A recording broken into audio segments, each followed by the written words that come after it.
Hola, buenas tardes a todas y a todos. Les damos la bienvenida a un nuevo seminario de la serie Diálogos País. Mi nombre es Bernardo Pardo, director regional de la Araucanía de la Fundación para la Superación de la Pobreza. Como fundación, hemos tomado la oportunidad que nos da el formato online y nos hemos propuesto reunir en estos Diálogos País a diferentes personas que esperamos enriquezcan nuestra reflexión de diversos temas de relevancia para el país. Antes de dar inicio a esta actividad, agradecemos al Ministerio de Desarrollo Social y Familia por apoyarnos en este seminario, a la Universidad de la Frontera por colaborar y a nuestro media partner, Diario Ciudadanos de Mi Voz.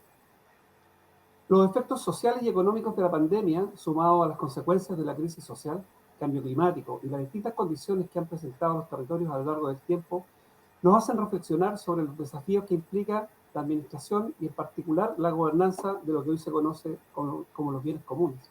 Estos bienes, que hasta hoy han sido regulados desde la hegemonía del Estado, requieren ser vistos desde una mirada comunitaria.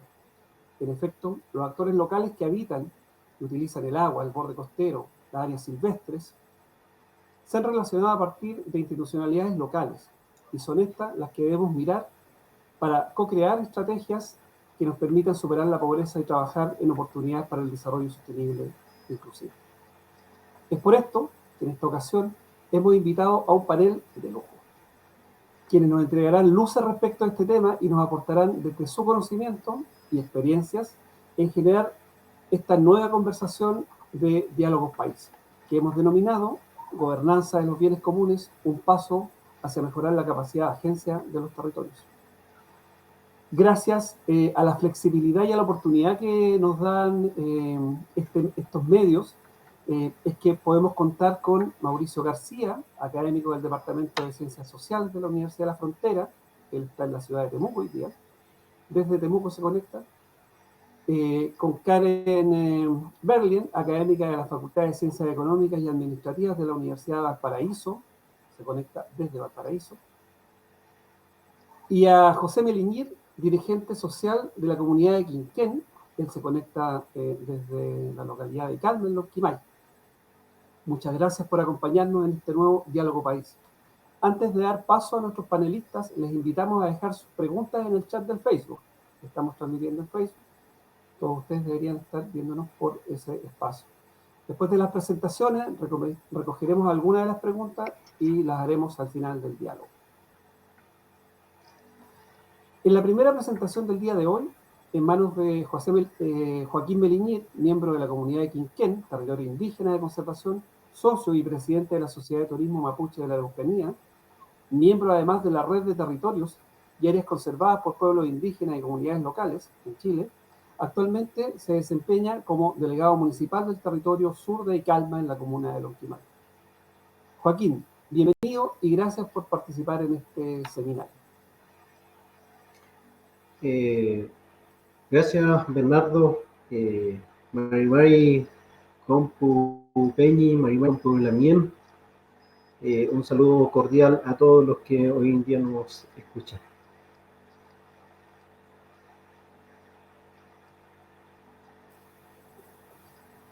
Adelante, Joaquín, te escuchamos.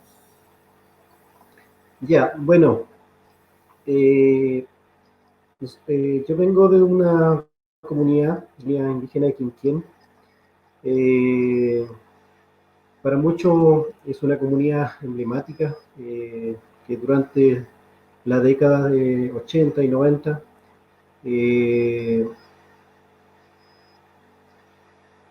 dio un trabajo interesante con respecto a la conservación y defensa de un territorio. Partió en esos años, yo tenía 9, 8 años cuando mi papá, mi abuelo en realidad empezaron a generar un movimiento, y ese movimiento tuvo que ver con la defensa de la araucaria, del Pehuen, árbol sagrado para nosotros, para el pueblo mapuche y sobre todo para el pueblo mapuche pehuenche. En base a esto, en realidad, se da a conocer a nivel nacional, a nivel internacional, de esta importante lucha que estaba dando esta comunidad. Y fue hoy en día es reconocido por su lucha por la conservación del territorio. Y la primera también comunidad que reivindica territorios ancestrales en los años 90. Hoy en día contamos con el pehuen, la araucaria araucana, que es una especie protegida, después de haber sido muchos años explotada en estos territorios. Y hoy en día está en realidad con un alto valor de conservación. De ahí donde nace en realidad la comunidad, cuando recupera este territorio ancestral, la recupera como comunidad, ¿ya?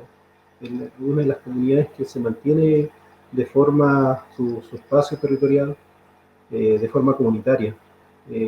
Ninguna de las familias o ninguna persona tiene una parcela o tiene un lote dentro de la comunidad, sino que todas las 52 familias que habitan en la comunidad son propietarias, o sea, la comunidad en sí. Y se mantuvo así porque los abuelos, nuestros padres los quisieron de esa forma. Es la única forma en que se puede también seguir conservando un territorio, que ninguna familia en realidad pueda en algún momento también vender un pedazo de terreno. Y de esta forma se fueron organizando los mayores en este caso hacia una propia gobernanza, que es la gobernanza indígena. Y en este sentido se le dio bastante valor en realidad a los mayores. Y los mayores en realidad en este caso los noncos, los dirigentes, los que en su momento tuvieron que viajar a parlamentar, a dialogar, a hacer las negociaciones. Ellos fueron los que definieron lo que es Quinquén, ¿ya?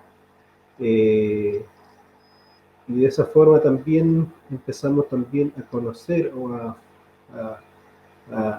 que nuestra gente pasara a ser de objeto de derecho a sujeto de derecho, ¿ya? Donde la propia comunidad empezó a tomar sus propias decisiones bajo sus propios ordenamientos dentro de la comunidad. Y eso hace ver que es una comunidad bastante activa, una comunidad que hoy en día es reconocida. Una de las cosas que primero definieron los abuelos y que hoy en día agradecemos esta nueva generación, es que ellos en su momento se pusieron de acuerdo de que en el territorio de la comunidad de Quinquén no se iba a plantar ninguna especie exótica, ¿ya? No hay, si hoy en día visita la comunidad desde los 90 en adelante, cuando empezó la famosa ley del 701 a generar incentivos para las plantaciones de pino y eucalipto, en la comuna de Lonquimay se dio mucho. ¿Ya? La CONAF auspiciaba, patrocinaba, difundía que era un gran proyecto. Y también llegaron con esa idea desde arriba hacia la comunidad. La comunidad, en ese sentido, tomó la decisión de no plantar ninguna especie exótica. Y hasta hoy en día se respeta eso, ¿ya? Eso quedó un acuerdo interno de la comunidad. Y después, cuando se empezó también, en esos momentos, se empezó a trabajar un proyecto que se le denominó Parque Pehuenche, donde la comunidad definió como uno de los territorios indígenas de conservación en Chile. También se pusieron condiciones para trabajar en turismo, porque en esos momentos, hace 15 años atrás, la comunidad no se dedicaba al desarrollo del turismo, solamente se dedicaba a la pequeña ganadería, a la recolección del piñón, al autoconsumo de bosque, en este caso para la extracción de leña y algunas ventas también de estaca y madera para la autoconstrucción. Pero la principal actividad ha sido siempre la recolección de piñón. Ha sido como el principal sustento de la comunidad de Quinquén y de muchas otras comunidades que han vivido por historia de la recolección y comercialización del piñón. Por eso nuestra forma de vida, nuestra cultura, es muy arraigada hacia la protección del pehuen. Por eso la araucaria ha sido como eh, nuestra madre, que en realidad lo hemos defendido. Y en ese sentido ha sido siempre de esa forma el trabajo de lucha por la conservación. Y no solamente la conservación de unos territorios, aquí también la comunidad ha conservado su cultura, su lengua. eh, en ese sentido, nuestra generación, los papás, los abuelos nos enseñaron en realidad a respetar nuestra forma de vida. Y de esa forma, en realidad, hemos llegado también hoy en día a tener, de cierta forma, el control en nuestro territorio. Tenemos mucho, se ha hecho mucha investigación, han pasado mucha gente, investigadores, universidades, y hoy en día, gracias también al plan de trabajo, al plan de vida que se generó en su momento, en base a chagunes, a UNLAM, a reuniones que hicieron nuestros padres, nos dejaron en realidad una tarea que es seguir trabajando para la conservación y cualquier proyecto de desarrollo que tenga cada integrante de la comunidad, primero tiene que velar por la sustentabilidad y luego tiene que, de alguna forma, también todos los productos o servicios que hoy en día se prestan, también va incorporado la pertinencia local o la pertinencia cultural. En ese sentido también hemos enfocado el turismo. Eh, eh, Nosotros lo llamamos turismo mapuche, que está orientado al turismo de intereses especiales, eh, para aquellas personas que quieran conocer nuestra comunidad, que quieran formar parte o vivir una experiencia en una comunidad, tienen las puertas abiertas, pero para aquellos turistas que son responsables y respetuosos también con nuestra gente. Eso ha sido un poco el trabajo como en resumen de, de cómo se ha llevado un poco adelante este tipo de gobernanza. No dejamos tampoco de participar en instancias de, de agrupaciones, en este caso tomamos parte de la red TICA en Chile, que es la Red de Territorios Indígenas de Conservación, que agrupa a muchos actores, comunidades y organizaciones que están siempre a la defensa de los territorios, a la defensa de las amenazas que pueden existir en nuestros territorios. Hemos dado peleas importantes en la comunidad, la pelea por la defensa de la Araucaria, la pelea por la recuperación del territorio, no solamente por la comunidad de Quinquén, sino para 4 comunidades más, en este caso Guayemapo, Bueno Calibante y Pedro Calfuquio, que es la comunidad que está acá en Icalma. Y eso ha sido un poco, también hemos estado siempre luchando con las amenazas. Estuvimos luchando en contra de una minera que quería explotar muy cerca de Lonquimay, cerca de Quinquén, un yacimiento de cal, en la cual, gracias al movimiento local, tanto como mapuche y colono, se logró en realidad paralizar este proyecto. Sin embargo, también tenemos muchas amenazas de empresas forestales que también han llegado al territorio que han sido también una amenaza. eh, También tenemos amenazas naturales, que son los incendios forestales. Y ahí también nuevamente viene a actuar la comunidad de Quinquén. Lo que pasó en el año 2015 con el incendio de China Muerta. Fuimos nosotros los primeros que llegamos a esos lugares para también combatir el incendio de China Muerta. Luego de eso también nos hemos propuesto generar todo un trabajo de restauración ecológica en nuestro propio territorio, plantando entre 500 mil plantas por temporada. Llevamos ya cerca de 5 años haciendo este trabajo, plantando para poder en realidad reponer los bosques de araucaria que se perdieron en China Muerta. Así que eso, un poco en resumen, cualquier consulta que puedan hacerlo, lo van a hacer al final de la presentación. Tanto mail.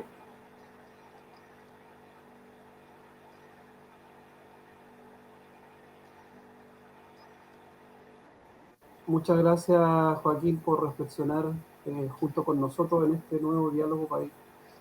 Es muy relevante lo que planteas desde el punto de vista del diálogo intercultural, sobre todo en lo que pasa con las comunidades pehuenches y con los colonos, en sentido a hacer resguardo de estos bienes de uso común.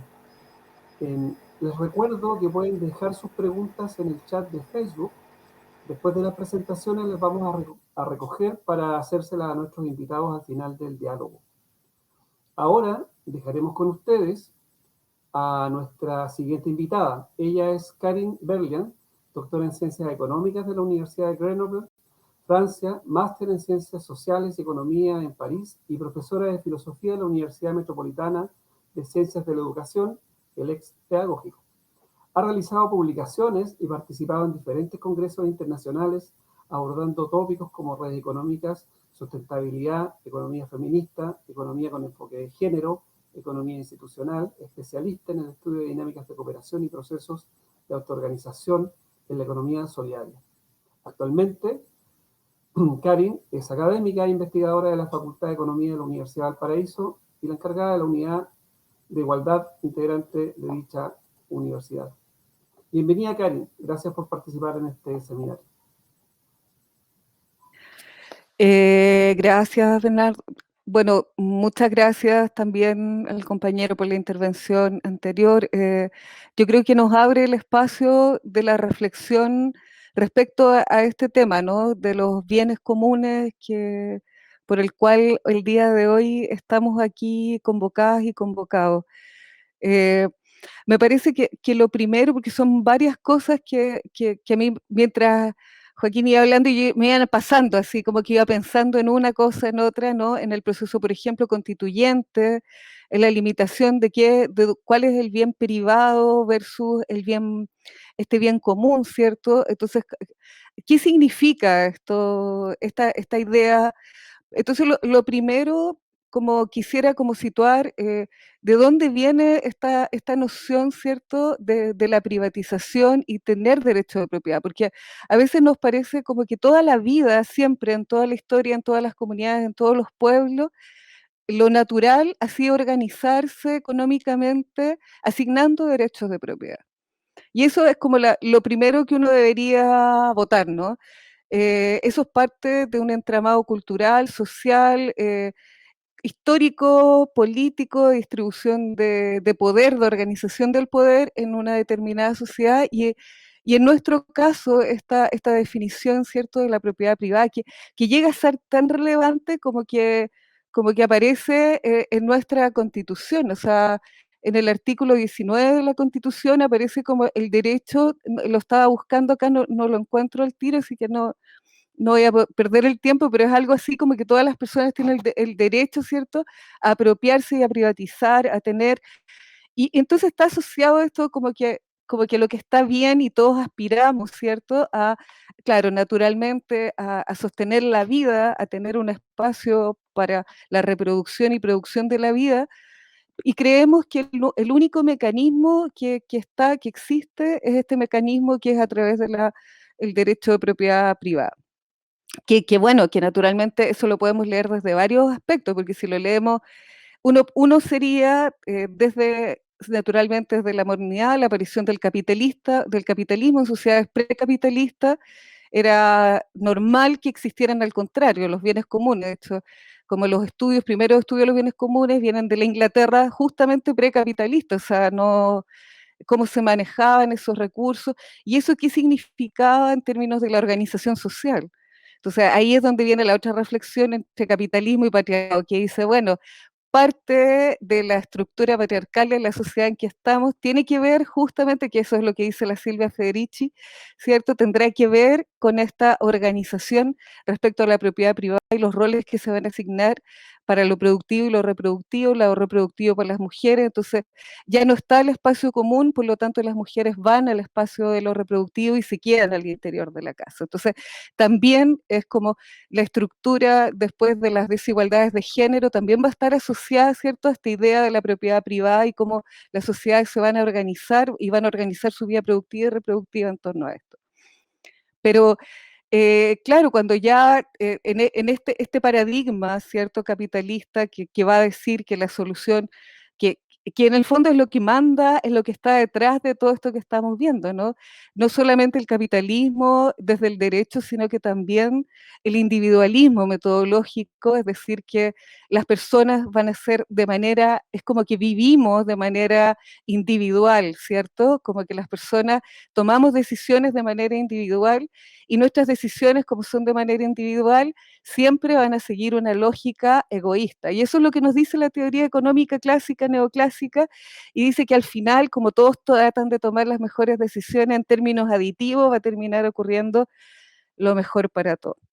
O sea, es como que nuestra constitución, nuestra forma de organización social, se basa en unos supuestos que están naturalizados, pero que no tienen nada de natural, porque son políticos, económicos, históricos, y que naturalmente los podemos cuestionar y los debemos cuestionar, sobre todo hoy en día cuando aparecen los temas de la sostenibilidad. Entonces, ¿desde dónde viene, como cuando yo pienso en las palabras que recién hablábamos de la protección, por ejemplo, de una comunidad hacia la biodiversidad de un territorio, y eso lo conectamos, por ejemplo, con nociones antiguas del conocimiento antiguo y decimos, bueno, naturalmente, dentro de los saberes mapuche, lo que sabemos hoy día es este concepto del buen vivir, y el buen vivir no solo va a tener que ver, ¿cierto?, con la satisfacción de necesidades individuales, con la idea del consumo, que es la idea que vendría desde el individualismo teórico, del capitalismo, del neoliberalismo, sino que va a tener que ver también con garantizar la relación que yo voy a tener con mi espacio y con la naturaleza. O sea, hay además, es como son dos visiones de mundo, de sociedad, son dos cosmovisiones que son diferentes y que hoy día, gracias también a todo esto que estamos viviendo, está posibilitando, y yo espero que posibilite un cambio de paradigma. Porque si este cambio de paradigma no ocurre, esto no es sostenible, ¿ya? Y bueno, voy a tratar como desde un poco de la teoría, contarles por qué, pero contarles también que al interior de las ciencias económicas, este debate ha estado presente también. O sea, también ha estado presente en el mundo occidental desde harto tiempo atrás. Lo que pasa es que, claro, la teoría económica hegemónica ha sido el modelo neoliberal, y eso es un hecho de facto, o sea, que como les digo, lo vemos reflejado desde hasta en la educación, en los currículum de economía, de ingeniería comercial y tal, en la idea de la empresa, de la firma, de la capitalización de la ganancia individual y todo eso, que es como, él lo vemos en los medios de comunicación, lo vemos como un sistema educacional que permea todo, ¿no? No solamente el currículum, sino que también, como les digo, los medios de comunicación, los que los muestran los comerciales, cómo nos crean estas ideas de deseabilidad. Pero, sin embargo, dentro de las ciencias económicas existe otra teoría económica que es la teoría económica institucional, y es como un poco desde donde yo entré y empecé a abordar este tema de los bienes comunes, que parte al mismo tiempo casi que la teoría neoliberal que conocemos hoy en día, o estas escuelas de economía clásica y después neoclásica, que parte también por ahí, por el siglo XVIII, XIX. O sea, estamos hablando que al mismo tiempo que se estaba desarrollando el capitalismo teórico, el individualismo metodológico y todo esto, también había gente que estaba diciendo y alertando respecto a que los supuestos que se daban como naturales no eran naturales, es decir, que la gente no es egoísta por naturaleza, que no tiene sentido considerar las decisiones que toman los individuos aislados, porque de verdad los individuos, las personas, se organizan en instituciones. Entonces, y eso pareciera ser así como una cosa que uno dice, pero obvio, o sea, las ciencias sociales al mismo tiempo, fines del siglo XIX, comienzo del siglo XX, estaba mostrando eso. O sea, pero ¿qué pasa? Que la ciencia económica, por otro lado, con toda esta teoría que les digo clásica, neoclásica, capitalista, liberal, bueno, venía, es como defendiendo y como desconociendo, como tapándose los ojos respecto a estas otras cosas, estos otros fenómenos que nos estaba mostrando las otras ciencias y los otros saberes, o sea, y las otras cosmovisiones, ¿ya? Porque como les digo, esas cosas que van a aparecer después en la economía institucional, porque en el fondo la economía institucional lo que va a proponer es otra metodología para analizar los fenómenos económicos, van a estar probablemente, van a tener mucha más sintonía, a lo mejor como la cosmovisión del mundo mapuche, que como les digo, con estos criterios que parecieran ser universales y se los voy a contar así como que principalmente lo primero que aparece en torno a los bienes comunes y que es muy conocido en los años 60, como el año 65, es la teoría de la tragedia de los comunes, que es este texto que se conoce de Harding, que lo que va a decir Harding es algo así como que si yo tengo un espacio común, una pradera, por ejemplo, y dice, y toda la gente puede ir a la pradera y llevar a sus vacas ahí a pastar, ¿qué es lo que predice Harding? Dice, toda la gente va a llevar a las vacas a pastar. Y como que todos van a llevar a las vacas, lo que va a ocurrir es que el recurso pasto se va a agotar. Pa, y si se agota es como la tragedia de los recursos comunes. Entonces, como las personas se supone que son todas individualistas y maximizan individualmente, todas las personas van a querer como satisfacer al máximo sus necesidades, es decir, todas las personas van a querer llevar todas sus vacas a pastar y eso va a generar una tragedia. Entonces, lo que dicen los economistas neoclásicos, para que esa tragedia se resuelva, solución mágica, a los bienes comunes aplicamos derechos de propiedad. ¡Ting! Suponiendo que si repartimos ese territorio y le damos a ti este pedacito, a ti este otro pedacito y a ti este otro pedacito, no va a ocurrir eso, porque es como que la regulación ahí la generaría este mercado. Entonces yo voy a tener que comprar otro pedacito y por lo tanto voy a tener que regular mi necesidad de consumo porque va a estar asociado a un coste monetario, ¿está? Y eso creen que es la solución mágica porque suponen que las personas solamente reaccionamos, primero, a el dinero, digamos, y segundo, como que estamos siempre pensando individualmente. Bueno, eso quiere decir que Hardy nunca no observó las comunidades, o probablemente las comunidades que observó eran comunidades que estaban demasiado en un concepto, en una situación de muchísima escasez. Entonces, qué es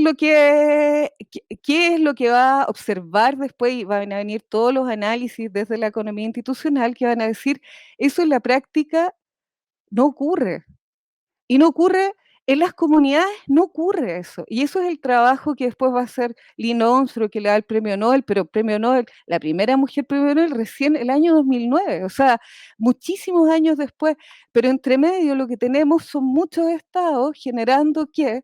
Políticas desde este criterio, ¿no? De que hay que poner valor monetario a estos que son además recursos comunes, es decir, algo así como que primero es la cosmovisión que la naturaleza es apropiable, es decir, como que seguimos estando en esta lógica de jerarquía, ¿no? Como que los seres humanos y bueno, el hombre, así desde los conceptos más modernos, estaría sobre la naturaleza en una relación jerárquica. Y la verdad es que lo que vamos a observar es que muchas comunidades no tienen esa relación y que las comunidades se sienten parte de la naturaleza y que generan mecanismos de gobernanza al interior de sus comunidades para sostener en el tiempo justamente esa relación con la naturaleza. Y eso es lo que nosotros podemos observar, por ejemplo, en la cosmovisión mapuche. Y ese es uno de los temas, y por eso es tan significativo que independiente si hay un partido o no hay un partido atrás, hoy día tengamos una presidenta de la constituyente que venga a representar ese símbolo, ese signo, ¿cierto? Porque eso también nos hace pensar que por fin tenemos la posibilidad de un cambio paradigmático. ¿Y por qué lo señalo? Yo creo que esto no solo tiene que ver con un romanticismo, sino que es más relevante todavía, porque yo lo que se observa en los datos es que más bien cuando yo pongo un valor a la naturaleza y digo que todo es apropiable, siempre va a haber alguien que lo apropie. Entonces, en vez de resolver el problema de los recursos comunes, de la tragedia esta inventada de los recursos comunes a través de derechos de propiedad, de asignar derechos de propiedad, lo que ocurre con eso es justamente la deforestación, la acumulación y la concentración de la riqueza. Y eso es lo que tiene hoy día nos tiene como humanidad, digamos, en los límites de así como en el límite ecológico de la posibilidad de vida.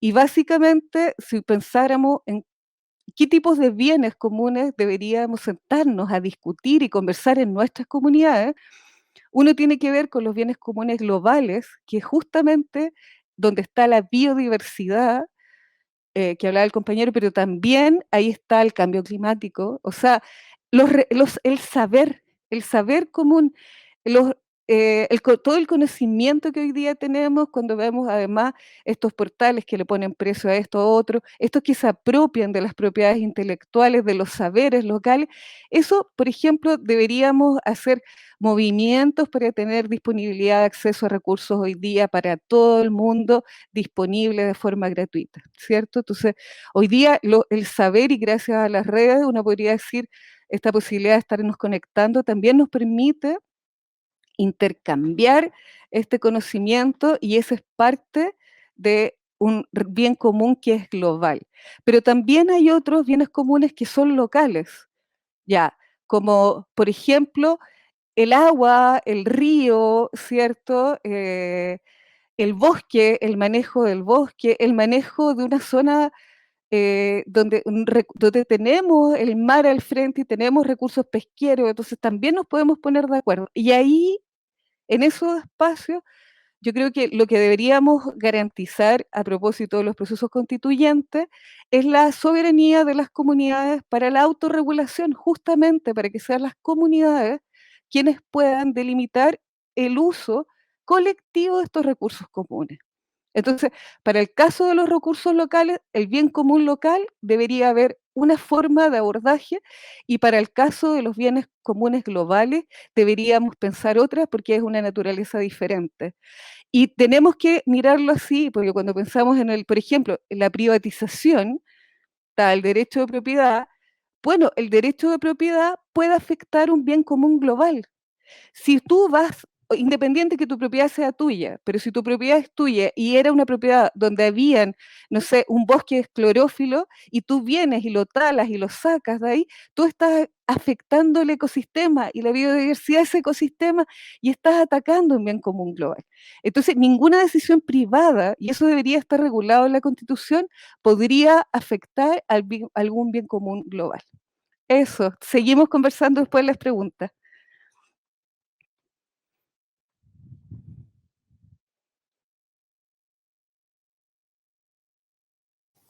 Muchas gracias, Karen. Se me quedó segunda vez pegado el micrófono. Muchas gracias. Y gracias además por invitarnos a ver, a partir de la coyuntura política, el uso de estos bienes desde lo común o desde lo comunitario, como lo planteabas tú, en la búsqueda de un mejor vivir o de un buen vivir, o como lo dirían los mapuches, y ahí por supuesto Joaquín maneja mucho más esos conceptos que uno, en la búsqueda del Kumemoñan. La última presentación del día de hoy está en manos de Mauricio García. Él es académico del Departamento de Ciencias Sociales de la Universidad de la Frontera, trabajador social, formado en la Universidad de la Frontera, magíster en Desarrollo Humano, Local y Regional por la misma universidad y doctor en Sociología por la Universidad Autónoma de Barcelona. Su experiencia profesional se relaciona con la implementación de programas de desarrollo social, su área de investigación es la gobernanza y el desarrollo territorial. En este marco, centra su interés en procesos de gobernanza impulsados desde políticas públicas con enfoque territorial. Se especializa en gobernanza comunitaria, multiescalar, multinivel y policéntrica de los bienes comunes. Mauricio, gracias por acompañarnos y bienvenido a participar en este seminario. Gracias, Bernardo, por la invitación a este seminario para reflexionar sobre temas tan importantes como son los bienes comunes y el desarrollo de los territorios con pertinencia cultural. Para ajustarme al tiempo voy a leer una presentación. El objetivo de mi presentación es reflexionar sobre la gobernanza de bienes comunes como una oportunidad para mejorar la agencia de los territorios. Para ello me referiré, en primer lugar, a qué son los bienes comunes, en segundo lugar, a por qué son fundamentales en los territorios, y en tercer lugar, a desafíos para la gobernanza de bienes comunes. En torno a la interrogante ¿qué son los bienes comunes?, especifico que me referiré a bienes comunes naturales locales, haciendo esta distinción que nos mencionaba Karen. Estos son sistemas de recursos como bosques, praderas o tierras de pastoreo, canales de regadío, sistemas de agua potable rural, entre otros, y a la infraestructura asociada a su uso. Desde el punto de vista de la propiedad, los bienes comunes son utilizados en forma conjunta por usuarios que integran comunidades y que tienen propiedad colectiva sobre esos bienes. Esta propiedad permite a las comunidades contar con los siguientes derechos de propiedad: derecho de acceso, que permite ingresar al espacio físico del bien común; derecho de extracción, que permite extraer unidades de recursos de un bien común, por ejemplo, número de peces o metros cúbicos de agua; derecho de administración, que permite gestionar el uso del bien común, incluyendo tareas para su provisión, mantención o cuidado; derecho de exclusión, que permite excluir del uso a quienes no tienen derecho de propiedad sobre el bien común; y derecho de enajenación, que permite vender, permutar, arrendar y heredar. También son usuarios de bienes comunes locales naturales las comunidades de pueblo originario que han hecho uso consuetudinario de ellos en el marco de los que nos comentaba Joaquín. Además, comunidades pueden utilizar un bien común cuando ésta es de propiedad estatal y el Estado les otorga, a través de formas jurídicas específicas, derechos de propiedad, específicamente derechos de acceso, extracción, administración y exclusión. Ejemplos al respecto son las concesiones de uso gratuito otorgadas a comunidades usuarias de veranadas y la concesión de administración de espacios costeros marinos de pueblos originarios. También son bienes comunes naturales locales aquellos espacios o territorios que son usados en común por una diversidad de usuarios en base a diferentes regímenes de propiedad, privado, colectivo, estatal y derecho de propiedad asociados. Ejemplos son sistemas socioecológicos como cuencas hidrográficas y lacustres y bordes costeros marinos. Ya establecido qué son los bienes comunes naturales locales, la segunda pregunta es ¿por qué son importantes para los territorios? Los bienes comunes naturales locales son parte del entorno natural de territorios bioculturales. En este marco constituyen medios de porque proveen el sustento natural de grupos humanos que en base a ellos desarrollan actividades de autoconsumo y actividades productivas para generar ingresos. Estas actividades son prácticas basadas en saberes que incluyen el conocimiento ecológico local sobre los bienes comunes y también sobre las tecnologías materiales y sociales para usarlos sustentablemente. Estas prácticas y saberes tienen un profundo arraigo en las cosmovisiones comunitarias, pues están enraizadas en tradiciones culturales con contenidos espirituales, simbólicos e inmateriales.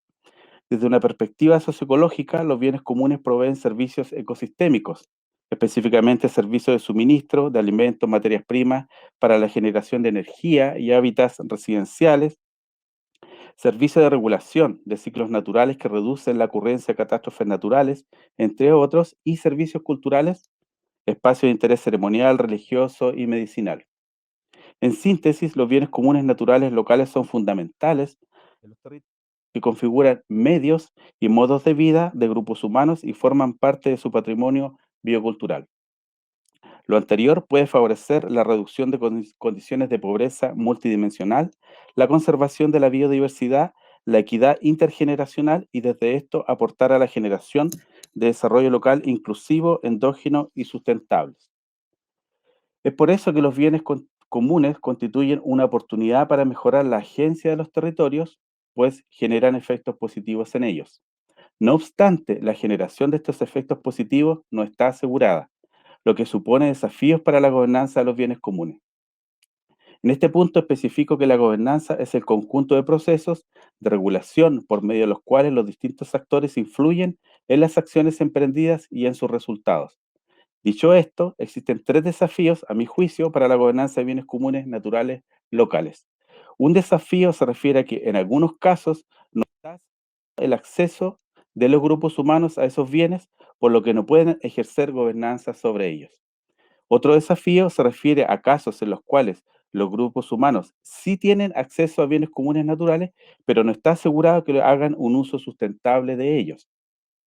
El tercer desafío se refiere a la situación en la cual grupos humanos tienen acceso a bienes comunes naturales locales y logran usarlo de forma sustentable.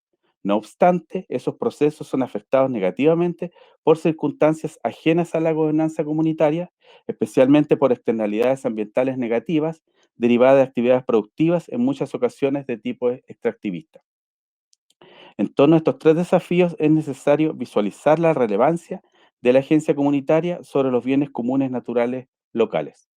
Aquí señalo que entiendo por agencia la capacidad de actuación conjunta orientada al logro de propósitos determinados. Una primera dimensión en la que la agencia comunitaria es relevante se refiere a que es necesaria para recuperar el uso de los bienes comunes cuando las comunidades han sido despojadas de ellos. Una segunda dimensión en la que la agencia comunitaria es relevante se refiere a que es necesaria para que las comunidades logren hacer un uso sustentable de los bienes comunes naturales locales sobre los cuales tienen derechos. Una tercera dimensión en la que la agencia comunitaria es relevante se refiere a que es necesaria para que las comunidades logren proteger sus bienes comunes de externalidades ambientales negativas derivadas de actividades productivas. La agencia que requieren desplegar comunidades despojadas de sus bienes comunes se refiere al despliegue de capacidades para revertir efectos de los cercamientos, que son expulsiones o desplazamientos de los lugares que las comunidades han habitado históricamente y donde han utilizado bienes comunes sobre los cuales tienen derechos consuetudinarios. Estos desplazamientos se han producido a nivel mundial en el marco de procesos de expansión capitalista y colonial, de lo cual ya nos hablan.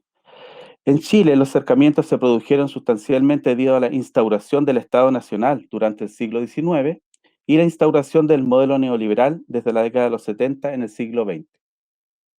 Aquí, la evidencia vinculada al estudio de movimientos sociales de defensa territorial muestra que la capacidad de agencia se configura en torno a la articulación horizontal de comunidades de los territorios, es decir, de un capital social de puente, y a la articulación de esas comunidades con actores externos, es decir, de un capital social de escalera, a través de la formación de alianzas que refuerzan su poder político, expresable de incremento de sus capacidades de presión y negociación, lo que posibilita cambios transformadores relevantes. Ejemplos de despliegue de capacidades de agencia frente a los acercamientos son el de la comunidad pehuenche de Quinquén, de Lonquimay, sobre el cual ya se refirió Joaquín, y el de las comunidades lafkenches en el borde costero marino. La comunidad de Quinquén logró revertir a que fueron víctimas de parte de una empresa forestal que tuvo la propiedad privada sobre tierras que habitaban ancestralmente. Producto de una larga lucha, la comunidad logró generar condiciones para que el Estado adquiriera esa propiedad y se la entregue en un régimen de propiedad comunitaria. En el caso de las comunidades lafkenche, el cercamiento, que constituyó la Ley General de Pesca y Acuicultura, los impulsó a generar un proceso de asociativismo comunitario y una amplia movilización territorial articulada en torno a la identidad territorial lafkenche. Gracias a ello, generaron las condiciones para la creación de la Ley 20.249, Ley Lafkenche, destinada a resguardar usos consuetudinarios, manteniendo tradiciones de comunidades en el borde costero. Así, pueden realizar sus usos consuetudinarios, que incluyen usos religiosos ceremoniales, usos alimenticios, usos medicinales, usos productivos recolectivos y uso de navegación para la conectividad intercomunitaria. En relación a la agencia que requieren desplegar los grupos humanos de los territorios para hacer un uso sustentable de los bienes comunes locales, Se trata, en este caso, de la agencia para lograr una efectiva gobernanza comunitaria. Un desafío fundamental de la gobernanza comunitaria, tal como lo estableció Elinor Ostrom y sus discípulos en la escuela de Bloomington, a la cual ya se refirió Karen, es crear y hacer cumplir reglas en torno al uso de los bienes comunes. Estas reglas requieren previamente que las comunidades cuenten con derechos de propiedad antes señalados, de acceso, extracción, administración y exclusión. En base a estos derechos, las comunidades acuerdan reglas de apropiación que regulan el acceso y uso a los bienes comunes, especificando quién, cómo, cuándo y cuánto pueden ser utilizados esos recursos o bienes.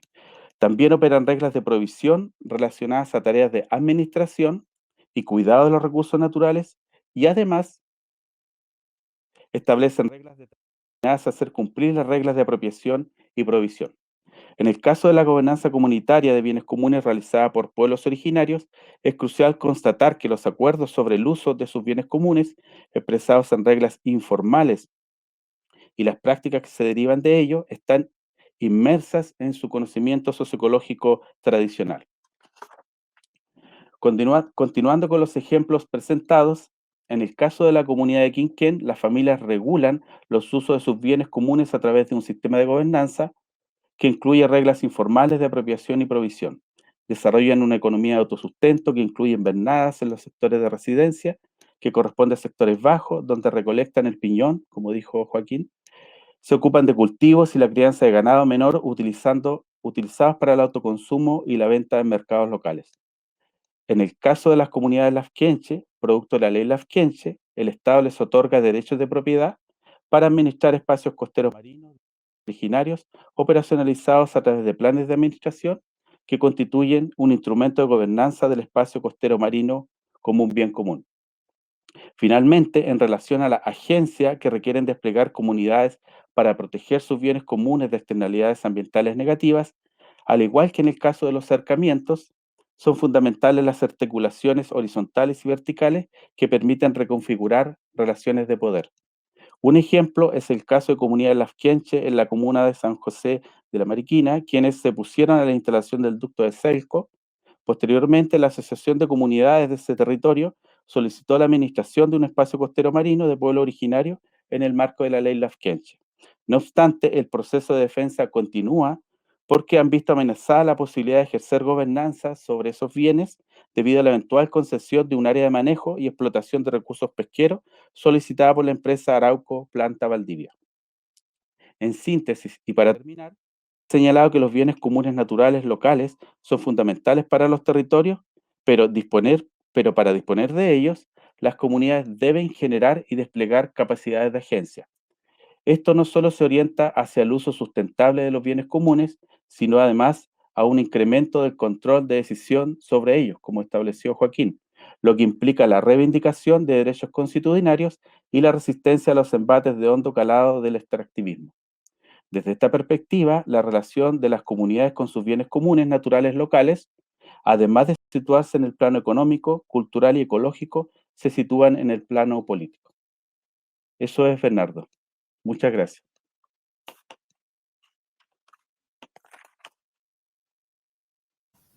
Ay, sí. Muchas gracias, Mauricio. Bueno, gracias a Mauricio por tu presentación y gracias a todos los panelistas, a Joaquín, a Karen, por sus reflexiones. Ahora quisiéramos pasar a ver algunas de las preguntas del público. Vamos a hacer las preguntas en el mismo orden que hicieron las presentaciones. Joaquín, pregunta si existen algunas reglas de uso comunitario que hoy se reconozcan como reglas en general por todos, ¿ya?, quienes utilizan las araucarias.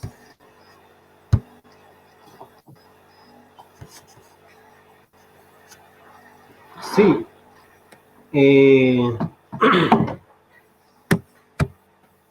Yo creo que la regla es para todo el territorio, no es solamente para Quinquén. El uso en este caso, el uso se hace a través de la recolección más que de la araucaria misma. El uso ha sido siempre la recolección. La forma de recolectar ha sido nuestros en nuestra comunidad y en las distintas comunidades siempre ha sido de forma también sustentable. Entendemos que también hay otras prácticas que no son muy buenas, pero eso generalmente se dan en lugares más aislados.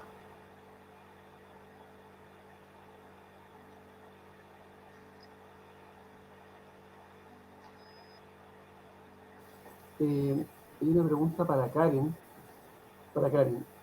Karen, ¿cómo podría promoverse el cuidado de los bienes comunes en las zonas urbanas, donde estos bienes son más abstractos?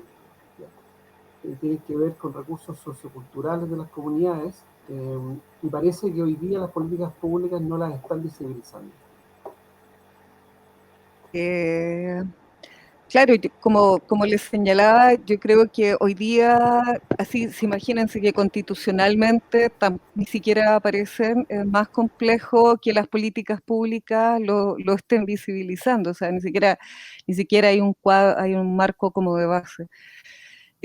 Por eso, primero, yo pensaría en las diferentes realidades de los espacios, porque aquí cada territorio tiene sus particularidades. Entonces, primero, no hay como una receta, va a depender del espacio que corresponde y la realidad y la problemática que le toque enfrentar a la comunidad. Para abordar colectivamente estos temas hay diferentes metodologías. Así, una es como diseñar estas dinámicas participativas, donde vamos a identificar la problemática, a vincular a los actores, a las personas que están ahí en el territorio y que sufren de las problemáticas por no tener acceso, por ejemplo, a algún bien común o por dificultarse el acceso. eh, por ejemplo, ya, a ver, es que va a depender por eso del territorio cuál es el tipo de bien común, si nos referimos a un bien común local o si nos referimos a un bien común global. Pero si lo que estamos pensando, por ejemplo, es el clásico acceso, como decimos, al agua, uno podría decir, ahí la comunidad podría organizarse, por ejemplo, para el uso de esas fuentes de agua, ¿tá? Eh, pero hay otros espacios que también podríamos volver los bienes comunes, como por ejemplo la naturaleza, el acceso a la tierra, el generar espacios colectivos y de cuidado colectivo en una comuna. Yo que vivo acá en Valparaíso, soy parte de una organización acá que se llama Salvemos las Torpederas, y a partir del trabajo colectivo con las vecinas, con los vecinos, que partió liderado por una amiga dirigente con mucha trayectoria, organizando a la gente, logró articular a un grupo de personas comprometidas que usamos la playa, que vamos a nadar, que nos gusta pasear, utilizar ese espacio. ¿Para qué? Para mantener el espacio limpio, para generar conciencia, por ejemplo, respecto a la importancia de no contaminar el espacio marítimo, por lo tanto recoger las bolsas, las colillas, y eso, cuando mucha gente haciendo pequeñas cosas se organiza, finalmente eso puede tener grandes consecuencias para ese espacio. O sea, como les digo, nosotros la playa Las Torpederas hace unos años atrás, por estar en Valparaíso, que es una zona que yo digo abandonada de las políticas públicas, es como una zona de abandono y olvido.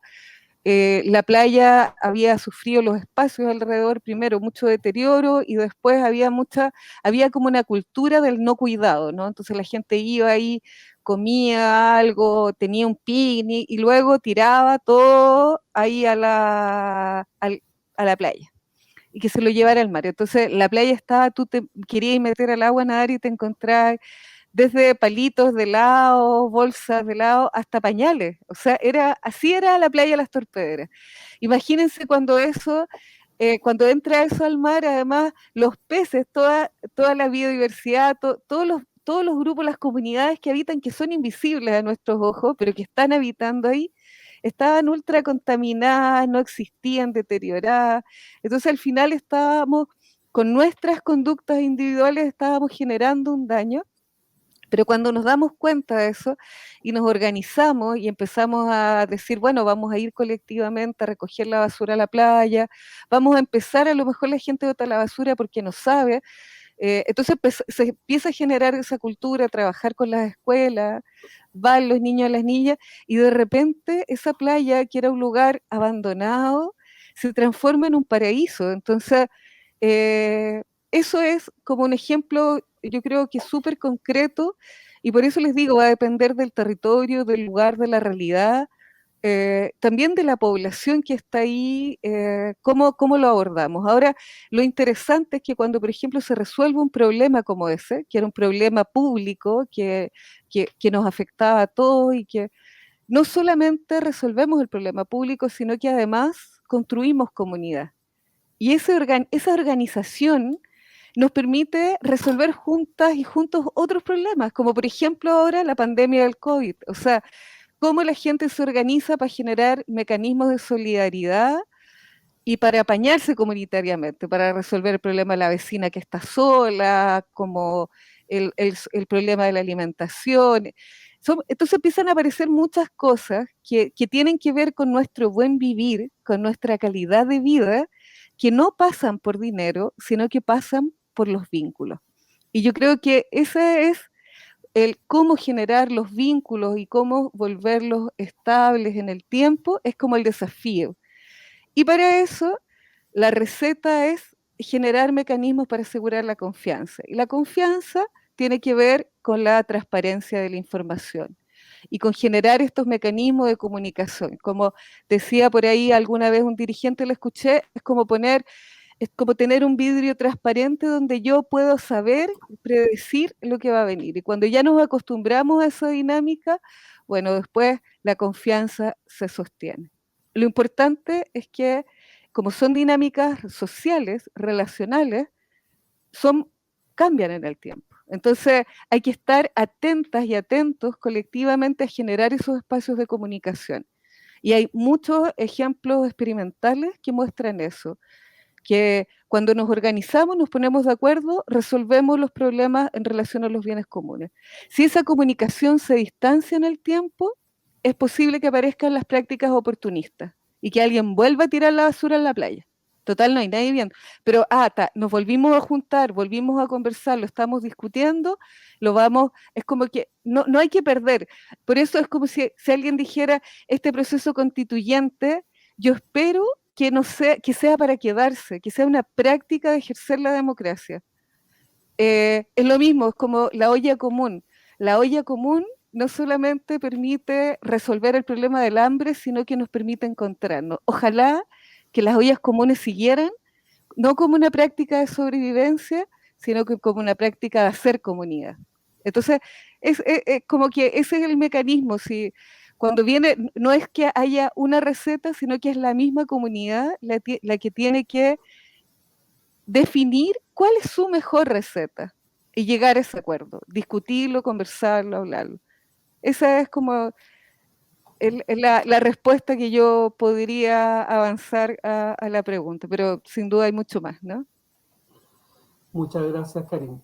Indudablemente tu reflexión es súper relevante porque, claro, nos saca de la lógica del yo y nos invita a mirarnos a todos en conjunto, ¿ya? Pero además, yo creo que también nos saca de la lógica de, por ejemplo, de este resultado concreto que es documento nueva constitución, sino que además nos invita a ver cuál es el aprendizaje que genera la ciudadanía a medida que se va construyendo, por ejemplo, la nueva constitución. Muchas gracias.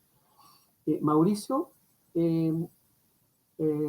a partir de tu experiencia, ¿qué oportunidades generan para la gobernanza local figuras administrativas que son administradas por las propias comunidades a partir de sus propias prácticas, como por ejemplo el caso de los espacios costeros marinos?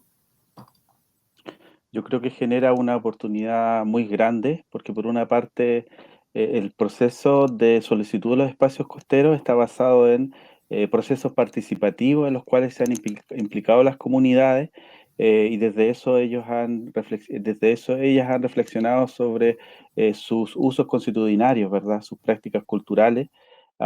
Y eso es interesante porque queda después establecido e institucionalizado en los planes de administración, ¿verdad? Que son en el fondo el instrumento concreto de gobernanza que van a utilizar ellos para usar los bienes comunes en sus espacios costeros, y desde eso también van a establecer relaciones con otros actores que tienen otros derechos, ¿verdad? En ese mismo espacio costero, ya sean concesiones acuícolas, por ejemplo. Entonces, diría que por una parte hay una oportunidad para que las comunidades sostengan, ¿verdad?, sus prácticas culturales constitucionarias, y por otra parte ofrece una oportunidad para generar una gobernanza más amplia, más allá de la gobernanza comunitaria de las propias comunidades, sino una relación, yo diría, en plano de igualdad, y esto es súper interesante, con otros usuarios, y eso, de alguna manera, genera condiciones para que sí o sí tengan que cooperar entre ellos. Eso es muy interesante porque, por lo menos para las comunidades, genera condiciones de más simetría con otros actores, ¿sí? Y esas condiciones de simetría no estaban presentes antes de la ley Lafkenche. Pensemos las asimetrías de poder que había respecto a la pesca industrial. Por lo tanto, creo que genera bastantes dinámicas interesantes en los territorios, como decía, conservar extraordinario, regenerar el capital social, esta confianza en torno a la cual hablaba Karin, ¿verdad? Que se activa en torno a la gobernanza de un espacio costero, pero también establecer relaciones de cooperación y simetría con otros actores que también tienen derechos de uso en ese mismo espacio costero o en un sistema socioecológico como son los espacios costeros. Ok, gracias, gracias Mauricio. Eh, hay una pregunta para Joaquín también. Joaquín, a partir de la construcción de la nueva Constitución, ¿cuáles crees que son los desafíos o barreras que hay que cruzar para avanzar en este cambio de paradigma desde lo privado a lo comunitario, sobre todo respecto del acceso a este tipo de bienes?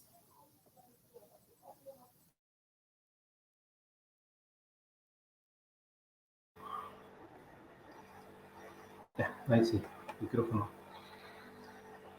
Mire, tenemos mucha esperanza de que podamos tener una muy buena constitución. Para eso tenemos que, no hay muchos ejemplos de gobernanza comunitaria o gobernanza indígena, como Quinquén, porque ya está establecida la propiedad privada. Entonces, es complejo, es un tema complejo. A no ser que se pueda restituir todo el territorio ancestral.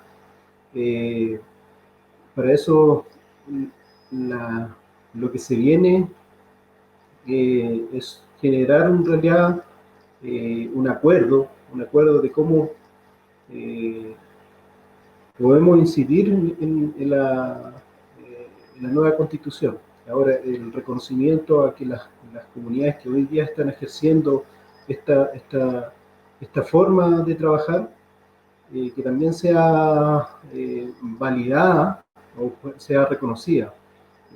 También nosotros hemos incidido en los proyectos, por ejemplo, de biodiversidad y áreas protegidas, que se reconozca, por ejemplo, que las comunidades están haciendo un aporte a la conservación de la naturaleza.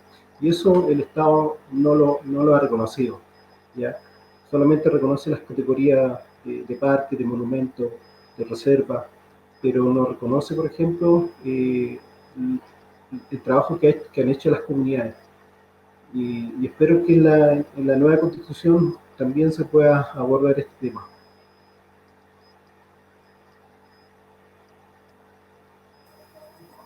Gracias, gracias Joaquín. Sin duda estamos frente a un desafío. Y claro, y el cambio de esos paradigmas es parte de lo que indudablemente hay que abordar. Respecto de lo mismo, tengo una pregunta para Karen. Karen, ¿qué cosas deberíamos tener presente para los cambios constitucionales respecto a la propiedad privada?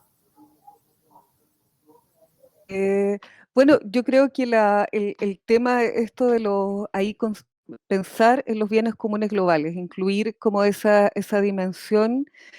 Y entonces no podemos tener independiente que tu patio sea tu patio. Si tú en tu patio, por ejemplo, tienes una araucaria o tienes una especie que debe ser protegida, tú no puedes sacarla, porque ahí cuando tú haces eso, cuando tú modificas estás modificando también, generando una modificación en todo tu ecosistema. Entonces también hay que tomar decisiones así, sobre todo, por ejemplo, en en espacios como, por ejemplo, sabemos la vulnerabilidad que tienen hoy día nuestros bosques, sabemos los riesgos que tienen, por ejemplo, también para la biodiversidad, la introducción de especies exóticas, que es otro tema, porque claro, yo pienso, por un lado tengo el exceso de extractivismo, pero por otro lado también tengo la invasión de especies que sabemos que también pueden generar grandes catástrofes ecosistémicas.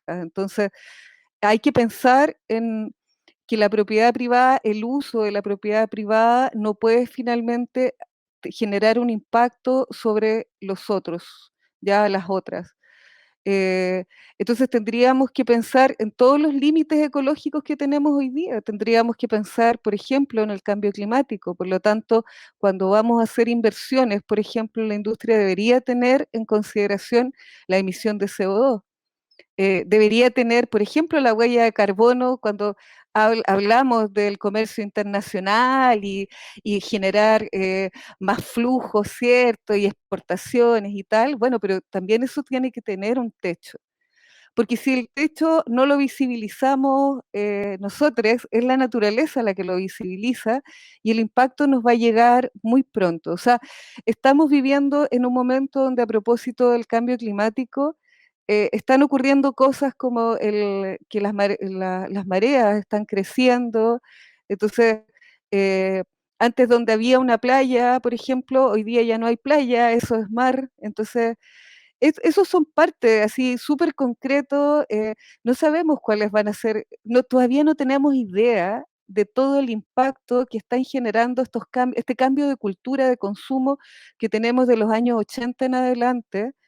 La agricultura, esta agricultura verde, supuestamente, cuando pensamos en el cambio que generamos con la monoproducción, ¿cierto? En espacios donde habían muchas culturas diversas de alimentos que posibilitaban también la vida de muchas culturas de otros seres vivos. Entonces, cuando no respetamos eso, lo que tenemos son fenómenos como el que estamos padeciendo hoy, que es el COVID, porque es un virus se desarrolla porque el control natural ya no existe, no nos dimos cuenta y este tipo de consumo nos hizo mutilar esa barrera natural que estaba. Entonces, la verdad es que esto no es, por eso les decía, esto no es como un anuncio romántico de que, ay, qué lindo, y volvamos como como ese paradigma así folclórico, ¿no? Como desde ahí, como que a veces tengo la sensación que se caricaturiza y aparecen discos, hoy quieren defender la naturaleza, la Pachamama, y de verdad yo he escuchado a mucha gente y he leído a mucha gente en Twitter diciendo esas boludeces, porque de verdad son boludeces, porque no están leyendo que hay un techo ecológico. Y cuando sobrepasamos el techo ecológico, lo que ponemos en riesgo es la vida del planeta. O sea, y todavía no sabemos cuáles son lo que va a ocurrir producto de estos cambios ecosistémicos. Entonces, el límite de la propiedad privada tendría que ser en su uso cuánto afecta a este bien común, ¿cierto? Este bien común global, que primero es la biodiversidad. O sea, como visibilicemos, no es algo abstracto, es la biodiversidad, el ecosistema donde estamos parados, la casa, es nuestro territorio donde habitamos. Entonces, garantizar, resguardar ese territorio donde habitamos, que se forma, que no es un territorio no es el pedazo de tierra del que yo me apropio, ese metro cuadrado geográfico, es toda la vida que se reproduce y que genera ese espacio. ¿Tá? Entonces, eso es lo que deberíamos primero resguardar. Nadie, por muy dueño o dueña que sea de un pedazo geográfico, podría matar el ecosistema que va a afectar a otros y a futuras generaciones.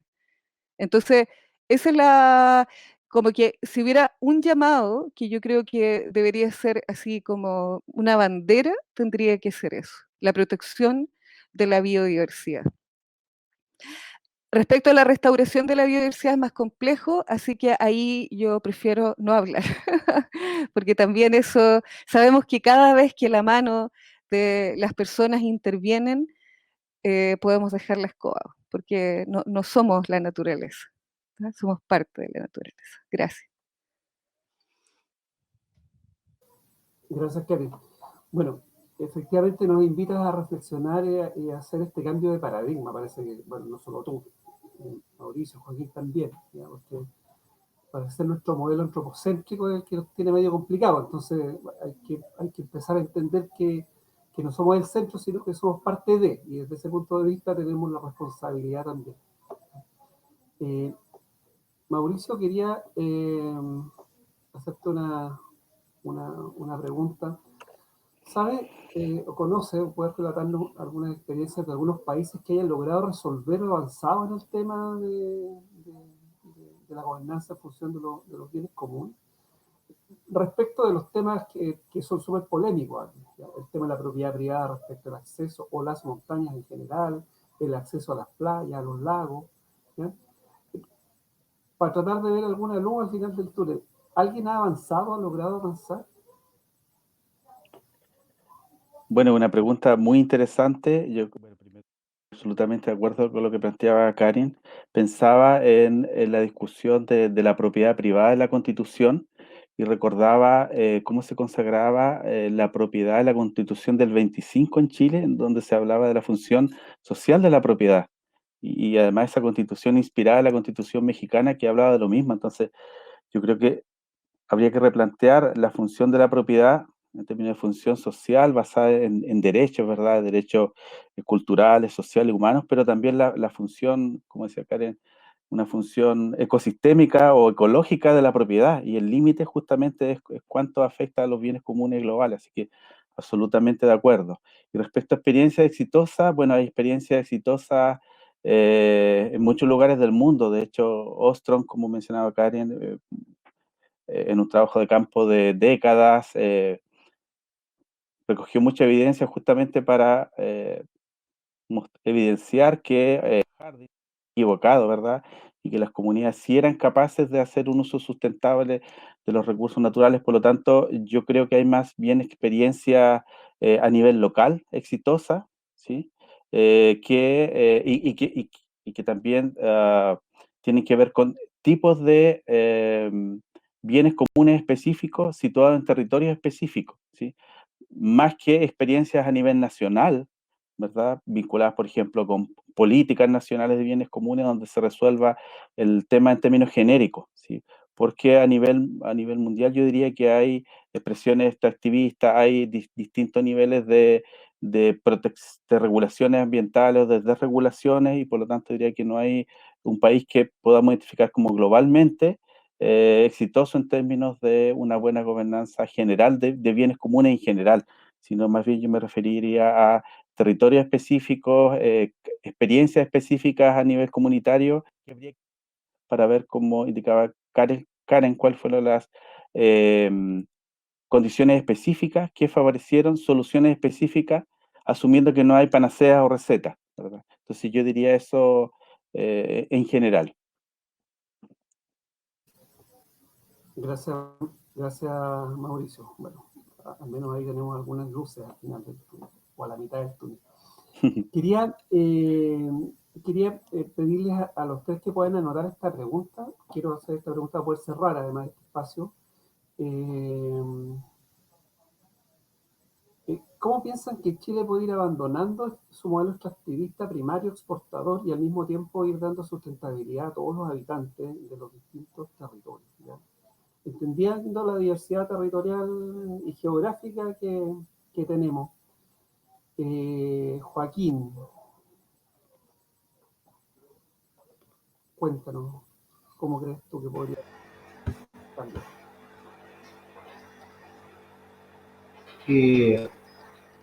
Bueno, yo creo que estamos en una región donde la lucha del pueblo mapuche ha sido principalmente en contra de las grandes, los poderes económicos, en este caso las compañías, las grandes forestales, las mineras. Ha sido una lucha permanente, y ha sido una lucha de muchos años, desde que llegó a colonizar el Guaymapu. eh, el mapuche ha estado luchando, y principalmente en contra de esta invasión que hoy en día nos tiene depredado un territorio con monocultivo, y que está afectando no solamente la naturaleza, sino que a la humanidad. Tenemos comunas como Lumaco, Ercilla, que ya no tienen agua, eh, y ni siquiera los camiones de aljibe son capaces de abastecer con agua a muchas comunidades, y producto de que eh, ha sido por las grandes plantaciones. Eh, y por otro lado tenemos en el norte el extractivismo de minerales, el extractivismo de áridos en los ríos, eh, porque también hay una alta demanda, que otros temas que también es una amenaza son las construcciones, donde se ocupa mucho material, que son material que los da la naturaleza, en este caso el ripio, la arena, porque caímos mucho también en el capitalismo. Eh, ¿Cómo abordamos eso? Eh, ahí hay que tomar, por ejemplo, eh, cómo resguardamos los bienes comunes, como yo creo que en las instancias de discusión. Eh, cómo resguardamos los ríos, cómo resguardamos los lagos, los glaciares, cómo resguardamos, por ejemplo, los bosques nativos, cómo protegemos nuestras cuencas, quienes nos dan el agua dulce, eh, y cómo también resguardamos a los que protegen estos espacios, que son realmente los pueblos originarios, y no solamente el pueblo mapuche, sino que también los distintos pueblos originarios de Chile y del mundo. Eso.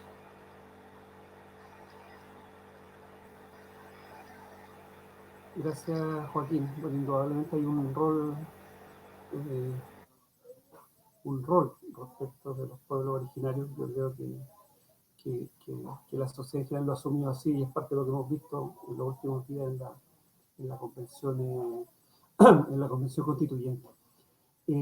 Karin, te invitaría a que compartieras la reflexión respecto a la misma pregunta. Sí, yo pensaba que, claro, que este no es efectivamente como un tema que solamente tengamos que discutir localmente. Aquí las redes internacionales con los otros pueblos también son súper importantes, porque finalmente lo que pasa hoy día, como sabemos en China, rápidamente tiene impacto aquí en Latinoamérica, o lo que está pasando en la Amazonía, que es terrible. O sea, la situación de la quema del Amazonas, o de la contaminación gigante que están dejando barcos petroleros en el Atlántico, que hace poco, o sea, yo creo que estamos en un momento donde las comunidades de Latinoamérica, de nuestra matria latinoamericana, se están levantando también justamente para proteger a nuestra madre, que es la tierra que nos acoge, ¿cierto? Y ahí, claro, como decía, no es solamente, como decía Joaquín, no es solamente la demanda desde el Gualmapu, sino que también de toda la Abdayala, como, o sea, es el reclamo, ¿cierto?, por por los pueblos. Y tiene que ser así organizado. Hay peleas acá que yo creo que vamos a tener que dar en las cortes internacionales, y quiero mencionar, porque si no, no basta la Constitución, ¿cierto? la Constitución efectivamente es un paso porque puede garantizar derechos. Es importante que queden esos derechos escritos, que sea una Constitución garante de derechos, ¿cierto?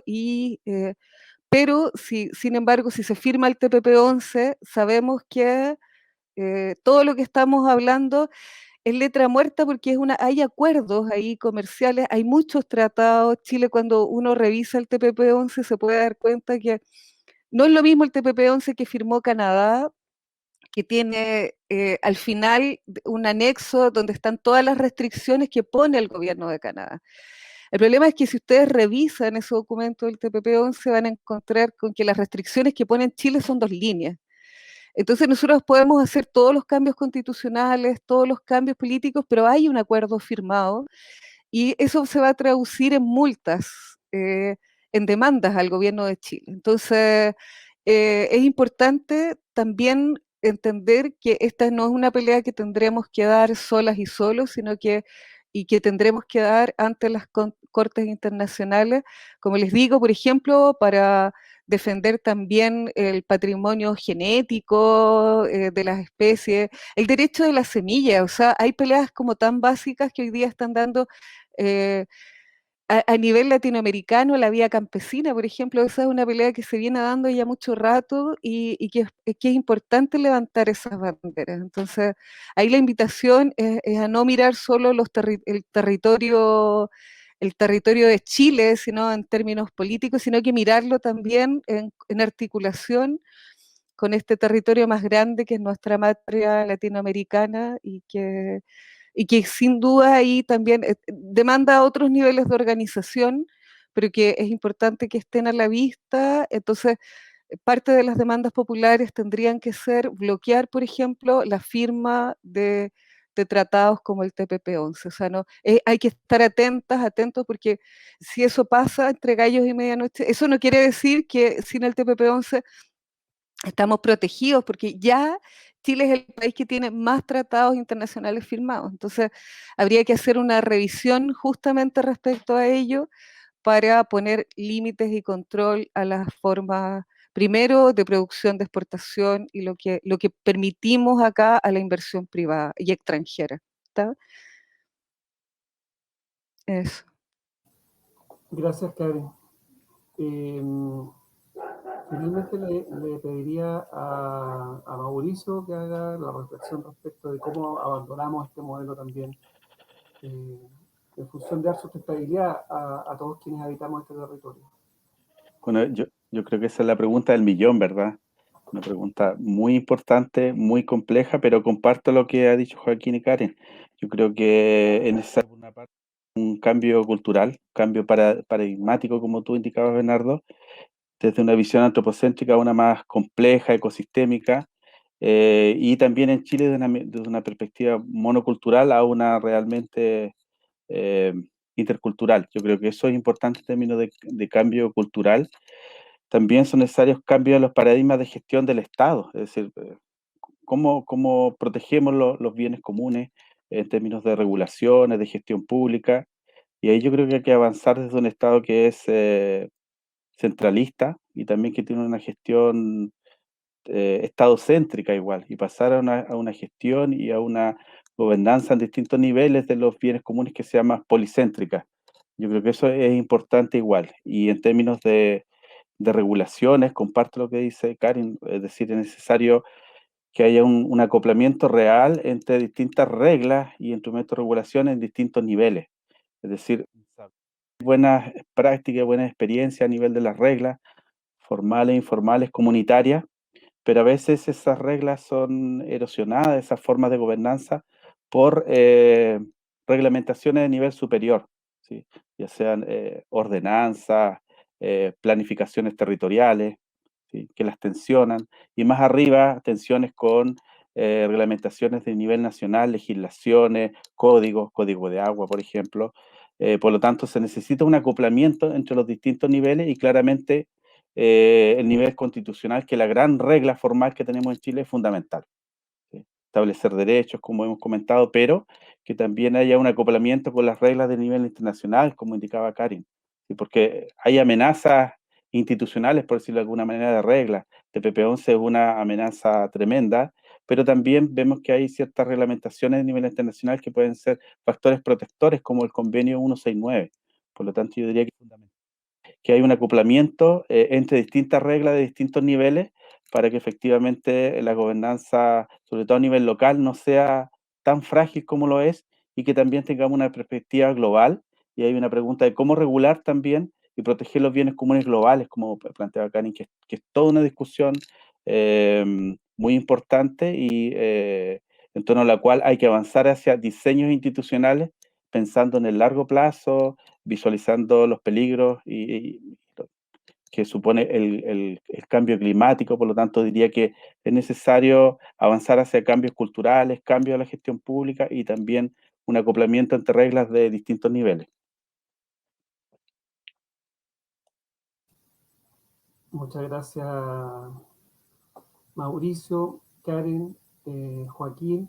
Bueno, con esto, con las respuestas que ustedes nos han dado y con las reflexiones que nos han invitado a tener durante este espacio de conversación, damos por terminado el seminario Gobernanza de los Bienes Comunes, un paso hacia mejorar la capacidad de agencia de los territorios.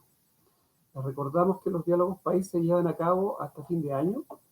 Pueden informarse de los próximos eventos en www.superacionpobreza.cl.